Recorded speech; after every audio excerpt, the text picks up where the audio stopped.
এক পুকুরে দুটি হাঁস এবং একটি কচ্ছপ বাস করত। তাদের মধ্যে গভীর বন্ধুত্ব ছিল।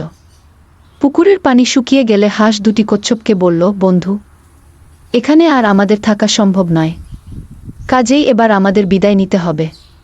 কচ্ছপ বলল, তা কি করে হয়? তোমাদেরকে বিদায় দিয়ে আমি একা এখানে থাকব কিভাবে? তোমাদের বিরহবেদনা সহ্য করার ক্ষমতা আমার নেই। তাই আমিও ভাবছি পুকুরের পানি একেবারে শুকিয়ে গেলে আমি তোমাদের সাথে চলে যাব। হাঁস দুটি বলল, কিন্তু আমাদের সাথে তুমি যাবে কি করে? কারণ আমরা উড়তে পারি, তুমি তো আকাশে উঠতে পারো না। কচ্ছপ বলল, এর উপায়ও তোমরাই চিন্তা করো। হাঁস দুটি কিছুক্ষণ চিন্তা করে বলল, ঠিক আছে, কিন্তু শর্ত হল সর্বদা আমাদের কথা মেনে চলতে হবে।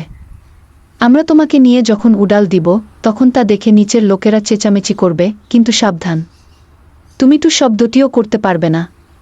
কচ্ছপ এ শর্ত মেনে নিল। ঠিক আছে, আমরা আগামীকাল তোমাকে নিয়ে যাব।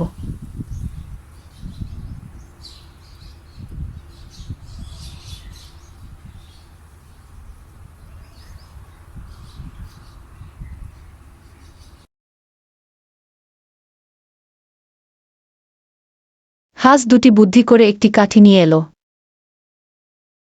কচ্ছপকে বলল, এটাকে শক্ত করে কামড়িয়ে ধরতে। এ বলে দুদিক থেকে দুই হাঁস কাঠিটি ঠোঁটে চেপে ধরে আকাশে উঠল। যাওয়ার পথে ওরা এক শহরের উপর দিয়ে যাচ্ছিল। লোকেরা এভাবে তাদেরকে উঠতে দেখে চিৎকার করে বলতে শুরু করল, আরে কি মজার ব্যাপার, দেখো দুটি হাঁস একটি কচ্ছপকে নিয়ে উড়ে যাচ্ছে। কচ্ছপ অনেকক্ষণ চুপ করেই ছিল, কিন্তু শেষ পর্যন্ত আর ধৈর্য ধরতে পারল না। সে বলতে চাইল যে, তাতে তোদের কি? কিন্তু কথা শেষ হওয়ার আগেই মুখ থেকে কাঠি ছুটে গেল, আর সে মাটিতে পড়ে পটল তুলল। হাঁস দুটি চিৎকার করে বলল, বন্ধুর কাজ হলো উপদেশ দেয়া, আর যারা সৌভাগ্যবান তারাই শুধু সে উপদেশ থেকে লাভবান হয়। শিক্ষা, যারা হিতাকাঙ্ক্ষী বন্ধুর কথা শোনে না তারা বিপদে পড়ে।